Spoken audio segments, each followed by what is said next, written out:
Welcome to Vedic Maths University.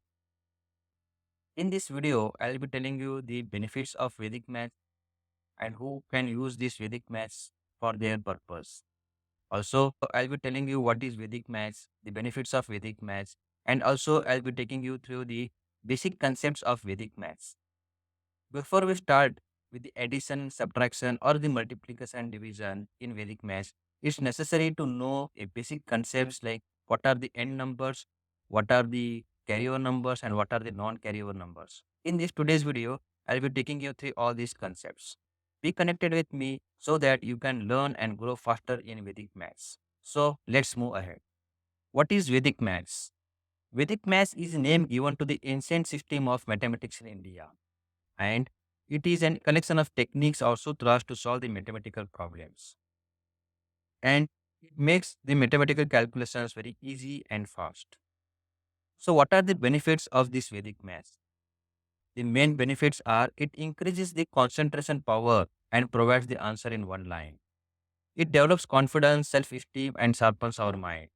Also, it is a magical tool to reduce the paperwork and memorize difficult formulae. And who can take the benefit from this Vedic maths? Any student who is from the grade 3 to 12 can take the benefit of these Vedic maths. Also, the students attempting for the competitive exams like CET, GMAT, banking exams, or railways, or SSC, or even ND exams can also take the benefit of these Vedic maths. And more importantly, Vedic maths can be benefited to all the teachers and parents who are teaching maths for the students and their kids. Dear viewers, with all this basic knowledge of Vedic maths and its benefits, let's move ahead with the basic concept of the Vedic maths. We'll start with the first concept of Vedic maths, that is the carryover number, non-carryover number, and finally the end numbers. So let's move ahead. Let us first see what is the carryover numbers. Suppose if I want to add 5 plus 3, the answer that I'll be getting is 8. So the single digit number that I'm getting is a non-carryover number. So let me take one more example.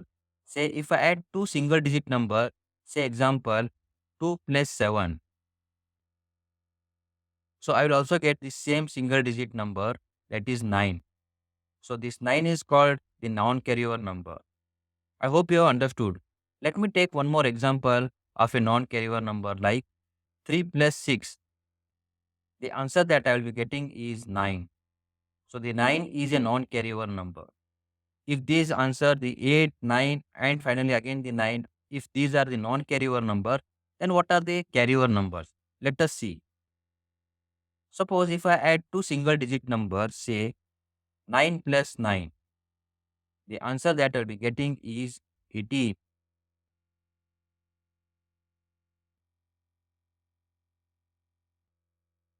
So this 18 becomes a carryover number. If I take one more example, say 7 plus 6, the answer that I'll be getting is 13.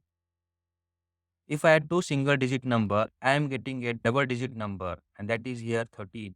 So this is a carryover number. I hope you understood it. So let me clarify with one more example.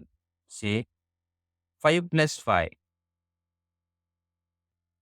Both these are a single digit numbers, but when I add it, I get a double digit number, that is 10. So this 10 becomes a carryover number. And dear viewers, I hope you have understood it. What is the carryover number and the non-carryover number? If I move ahead, another basic concept of what is a n number. Suppose if I add two numbers, say 5 plus 7, the answer that I am getting is 12. So here, this 2 is known as the n number. Suppose if I take one more example, say 5 plus 5 plus 9, the answer that I am getting is 14. So here, this 4 is known as the n number. I hope you have understood this.